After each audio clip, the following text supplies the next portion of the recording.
ನಡೆದು Hassan police station.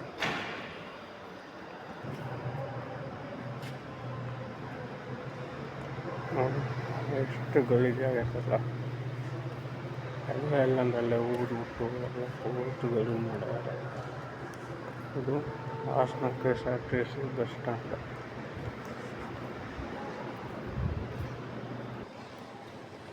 ಆಮೇಲೆ ಯಾಕಂತ ಹೋಗಿದ್ದಾರೆ ಎಲ್ಲ ಗಲೀಜಾಗಿದೆ. ಪೂರ್ತಿ ಡಸ್ಟ್ಬಿನ್ ಇರುತ್ತೆ, ಅಲ್ಲಿ ಹೋಗ್ಬೋದ ಅವರೆಲ್ಲ ಯಾಕಂದ್ರೆ ಎಲ್ಲ ಗಲೀಜು ಮಾಡಾಕಿದ್ದಾರೆ. ಎಷ್ಟು ಚೆನ್ನಾಗಿದೆ ಬಸ್ ಸ್ಟ್ಯಾಂಡ್, ಎಲ್ಲ ಹೋಗಿದ್ದು ಗಲೀಜು ಮಾಡಿದ್ದಾರೆ. ಮತ್ತು ಜನಗಳು ಮಲಗಿರ್ತಾರೆ, ಅಡ್ಡಾಡ್ತಾರೆ, ಕೂತ್ಕೊಂತಾರೆ, ನಿಂತ್ಕೊಂತಾರೆ. ಅದು ಯಾಕೆ ಎಲ್ಲ ಯಾವ ಥರ ಗಲೀಜು ಮಾಡಾಕಿದ್ದಾರೆ.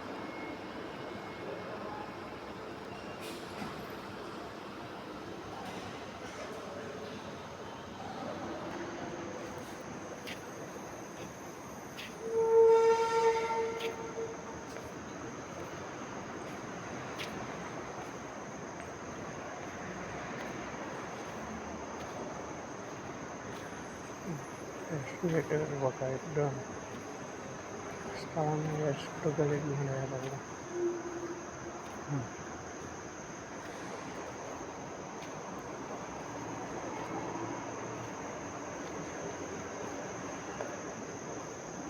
ಹಾಸನದ ಜನತೆಗಳಲ್ಲಿ ಹೇಳಿಕೊಳ್ಳುವುದೇನೆಂದರೆ, ದಯವಿಟ್ಟು ನಿಮ್ಮ ಊರಿನ ನಿಮ್ಮ KSRTC ಬಸ್ ಸ್ಟ್ಯಾಂಡ್ ಅನ್ನು ತುಂಬ ನೀಟಾಗಿಟ್ಟುಕೊಳ್ಳಿ.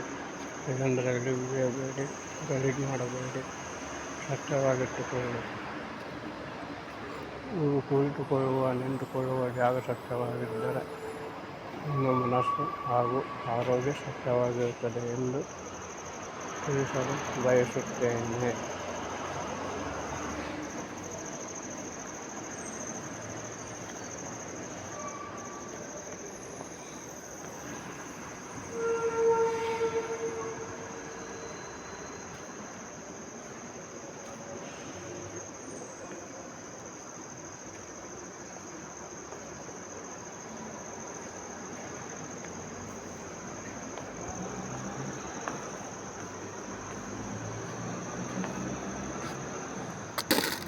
ಈ ಥರ ಡಸ್ಟ್ಬಿನ್ ಇರ್ತವೆ, ಡಸ್ಟ್ಬಿನ್ಗಳಲ್ಲಿ ನೀಡಿರಿ.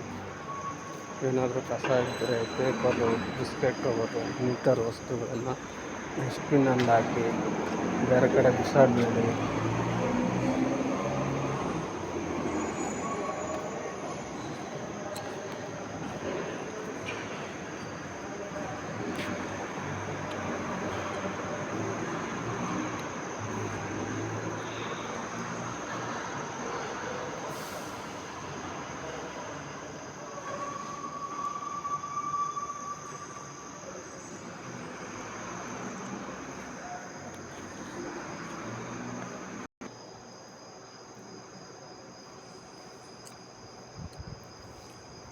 ಕಾರಣಾಂತರಗಳಿಂದ ನೈಟ್ ಟೈಮ್ ಬಂದಿದ್ದರಿಂದ ರಾತ್ರಿ ಹೊತ್ತು ವಿಡಿಯೋ ಮಾಡುತ್ತಿದ್ದೇನೆ.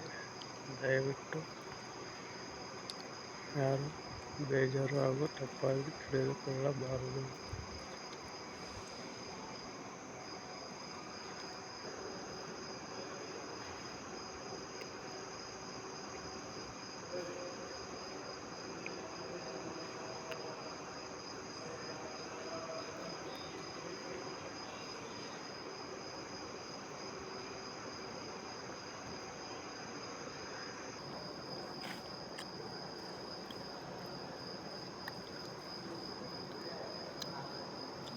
ಧೂಮಪಾನ ಮಾಡಿದರೆ 200 ದಂಡ ವಿಧಿಸಲಾಗುವುದು ಎಂದು ಹಾಕಿದ್ದಾರೆ.